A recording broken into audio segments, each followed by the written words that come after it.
She had everything: beauty, wealth, intelligence, and complete control of her world. Emma Woodhouse believed herself perfectly content, untouched by sorrow or change.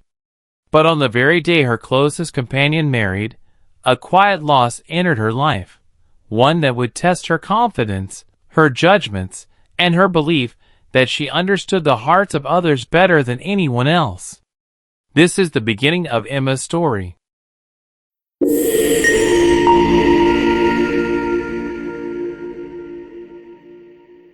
Chapter 1. Emma Woodhouse, handsome, clever, and rich, with a comfortable home and happy disposition, seemed to unite some of the best blessings of existence, and had lived nearly 21 years in the world with very little to distress or vex her. She was the youngest of the 2 daughters of a most affectionate, indulgent father, and had, in consequence of her sister's marriage, been mistress of his house from a very early period. Her mother had died too long ago for her to have more than an indistinct remembrance of her caresses, and her place had been supplied by an excellent woman as governess, who had fallen little short of a mother in affection. 16 years had Miss Taylor been in Mr. Woodhouse's family, less as a governess than a friend, very fond of both daughters, but particularly of Emma. Between them, it was more the intimacy of sisters. Even before Miss Taylor had ceased to hold the nominal office of governess, the mildness of her temper had hardly allowed her to impose any restraint, and the shadow of authority being now long passed away, they had been living together as friend and friend, very mutually attached, and Emma doing just what she liked, highly esteeming Miss Taylor's judgment, but directed chiefly by her own. The real evils, indeed, of Emma's situation were the power of having rather too much her own way, and a disposition to think a little too well of herself. These were the disadvantages which threatened alloy to her many enjoyments. The danger, however, was at present so unperceived, that they did not by any means rank as misfortunes with her. Sorrow came, a gentle sorrow, but not at all in the shape of any disagreeable consciousness. Miss Taylor married. It was Miss Taylor's loss which first brought grief. It was on the wedding day of this beloved friend that Emma first sat in mournful thought of any continuance.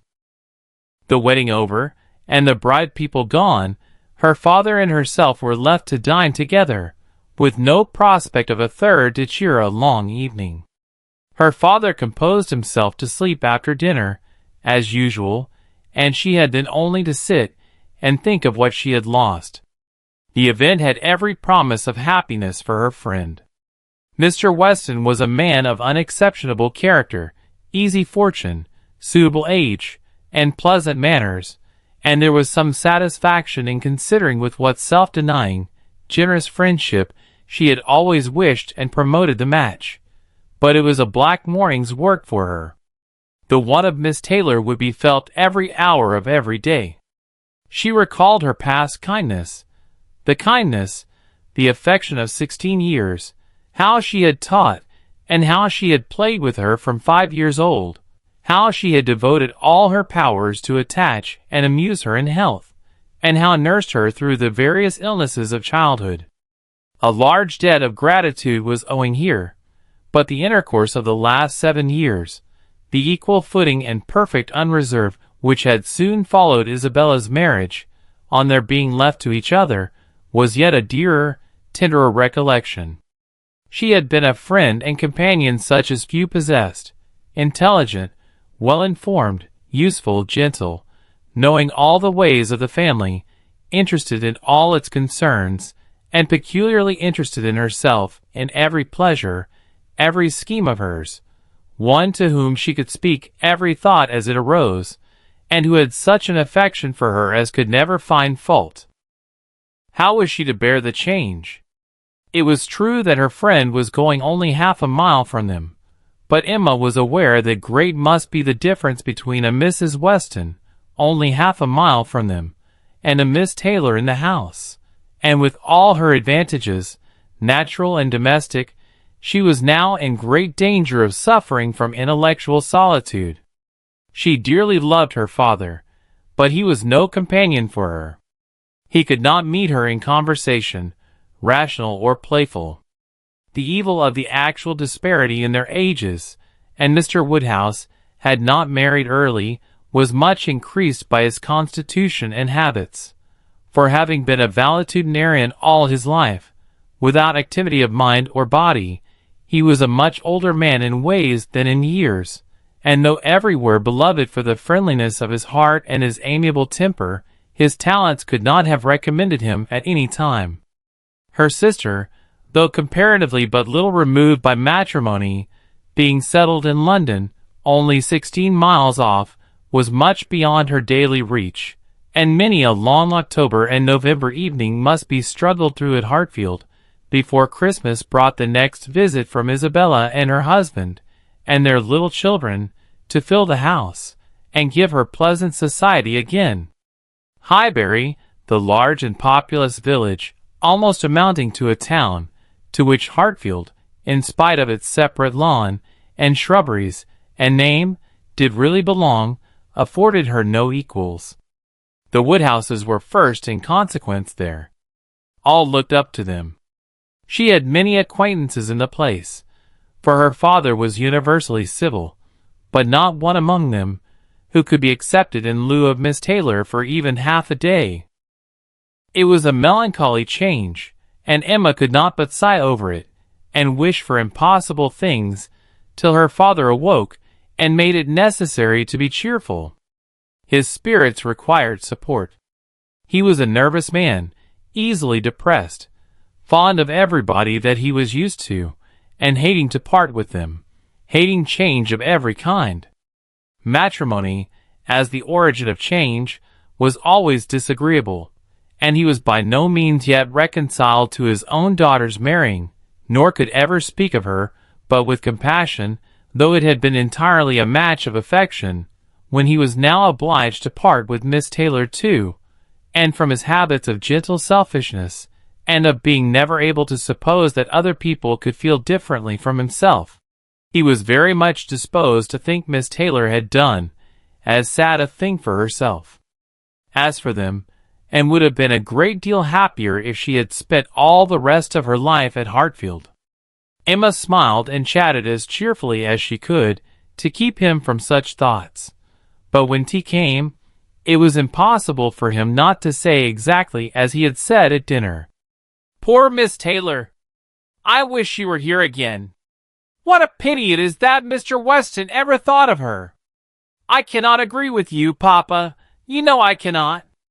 Mr. Weston is such a good-humored, pleasant, excellent man that he thoroughly deserves a good wife, and you would not have had Miss Taylor live with us forever, and bear all my odd humors, when she might have a house of her own?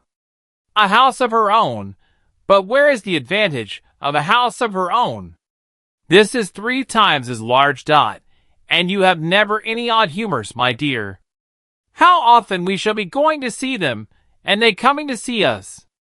We shall be always meeting. We must begin. We must go and pay wedding visit very soon. My dear, how am I to get so far? Randall's is such a distance. I could not walk half so far. No, Papa, nobody thought of your walking. We must go in the carriage, to be sure. The carriage! But James will not like to put the horses to for such a little way. And where are the poor horses to be while we are paying our visit? They are to be put into Mr. Weston's stable, Papa. You know, we have settled all that already.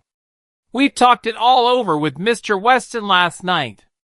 And as for James, you may be very sure he will always like going to Randall's, because of his daughter's being housemaid there. I only doubt whether he will ever take us anywhere else. That was your doing, Papa. You got Hannah that good place. Nobody thought of Hannah till you mentioned her. James is so obliged to you. I am very glad I did think of her. It was very lucky, for I would not have had poor James think himself slighted upon any account, and I am sure she will make a very good servant. She is a civil, pretty-spoken girl. I have a great opinion of her. Whenever I see her, she always curtsies and asks me how I do in a very pretty manner, and when you have had her here to do needlework, I observe she always turns the lock of the door the right way and never bangs it. I am sure she will be an excellent servant, and it will be a great comfort to poor Miss Taylor to have somebody about her that she is used to see. Whenever James goes over to see his daughter, she will be hearing of us. He will be able to tell her how we all are." Emma spared no exertions to maintain this happier flow of ideas, and hoped, by the help of backgammon, to get her father tolerably through the evening, and be attacked by no regrets but her own. The backgammon table was placed, but a visitor immediately afterwards walked in and made it unnecessary. Mr. Knightley, a sensible man about 7 or 38, was not only a very old and intimate friend of the family, but particularly connected with it, as the elder brother of Isabella's husband. He lived about a mile from Highbury, was a frequent visitor, and always welcome, and at this time more welcome than usual, as coming directly from their mutual connections in London. He had returned to a late dinner, after some days' absence, and now walked up to Hartfield to say that all were well in Brunswick Square. It was a happy circumstance, and animated Mr. Woodhouse for some time. Mr. Knightley had a cheerful manner, which always did him good, and his many inquiries after poor Isabella and her children were answered most satisfactorily. When this was over, Mr. Woodhouse gratefully observed, "It is very kind of you, Mr. Knightley, to come out at this late hour to call upon us. I am afraid you must have had a shocking walk." "Not at all, sir. It is a beautiful moonlight night, and so mild that I must draw back from your great fire.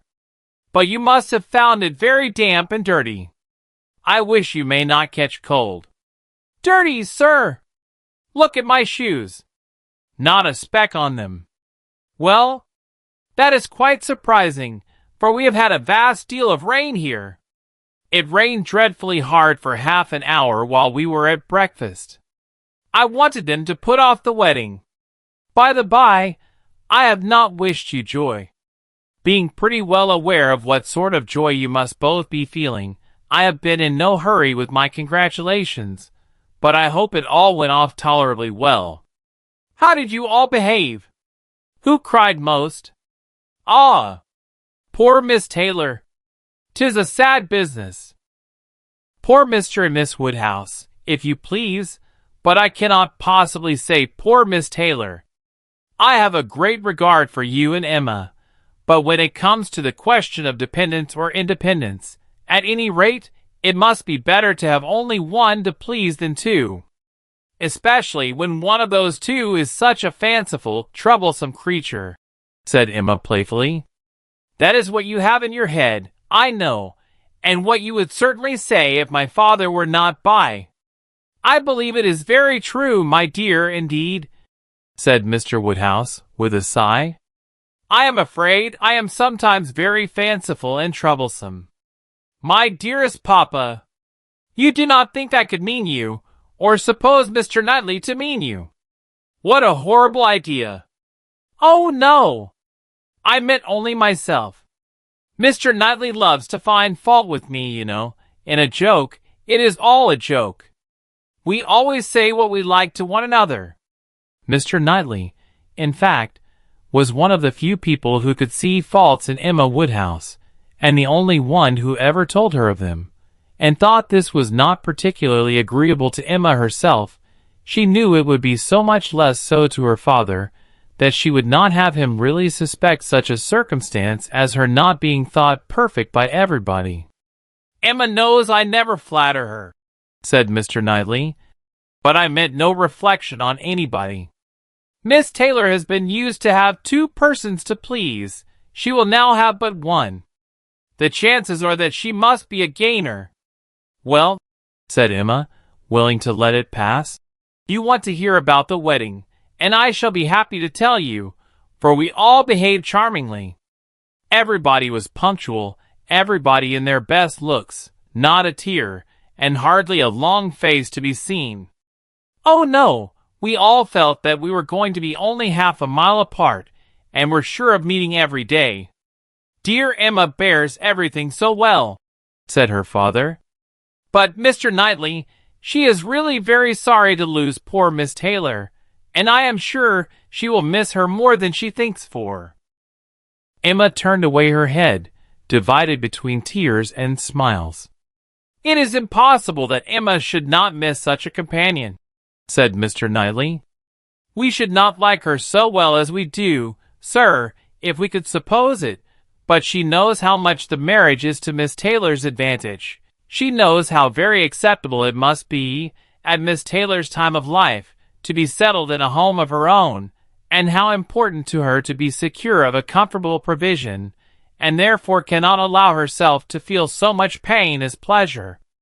Every friend of Miss Taylor must be glad to have her so happily married.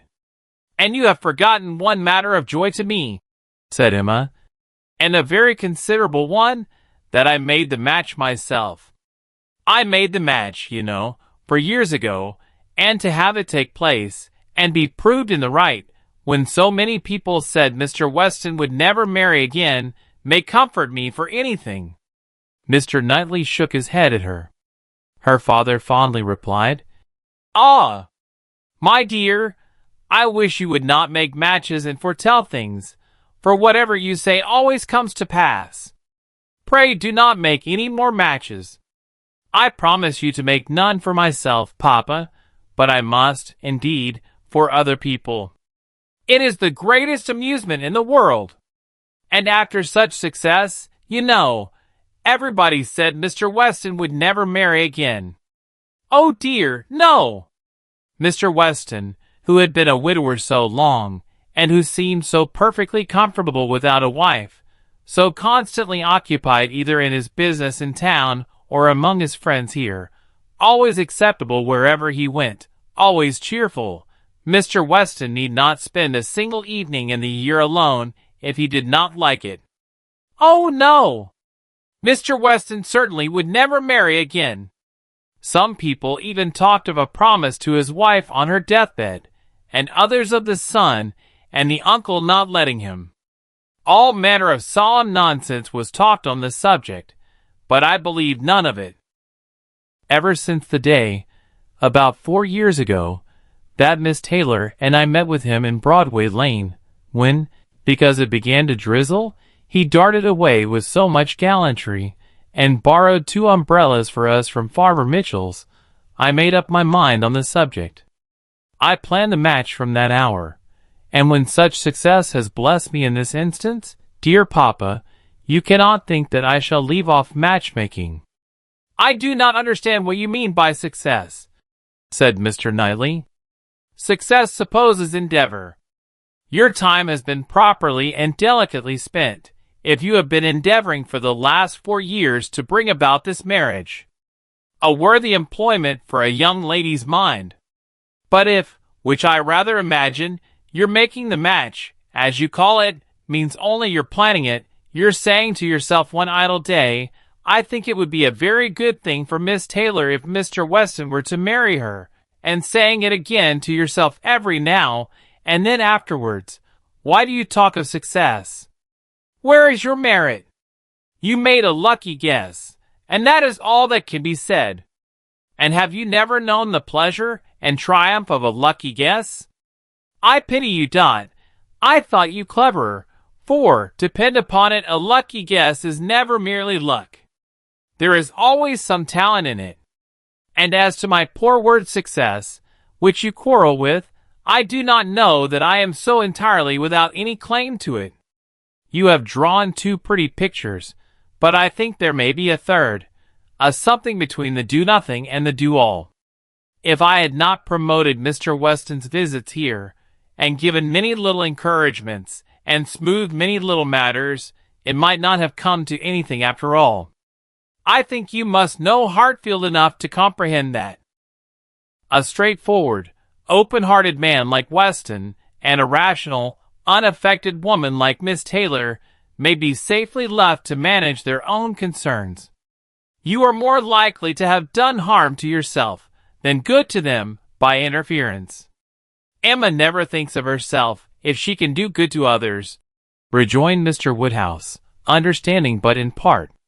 But, my dear, pray do not make any more matches. They are silly things, and break up one's family circle grievously. Only one more, Papa, only for Mr. Elton. Poor Mr. Elton. You like Mr. Elton, Papa? I must look about for a wife for him. There is nobody in Highbury who deserves him, and he has been here a whole year, and has fitted up his house so comfortably that it would be a shame to have him single any longer, and I thought when he was joining their hands today, he looked so very much as if he would like to have the same kind office done for him. I think very well of Mr. Elton, and this is the only way I have of doing him a service. Mr. Elton is a very pretty young man, to be sure, and a very good young man, and I have a great regard for him. But if you want to show him any attention, my dear, ask him to come and dine with us some day. That will be a much better thing. I dare say Mr. Knightley will be so kind as to meet him. With a great deal of pleasure, sir, at any time, said Mr. Knightley, laughing. And I agree with you entirely that it will be a much better thing. Invite him to dinner, Emma, and help him to the best of the fish and the chicken, but leave him to choose his own wife. Depend upon it, a man of 6 or 27 can take care of himself.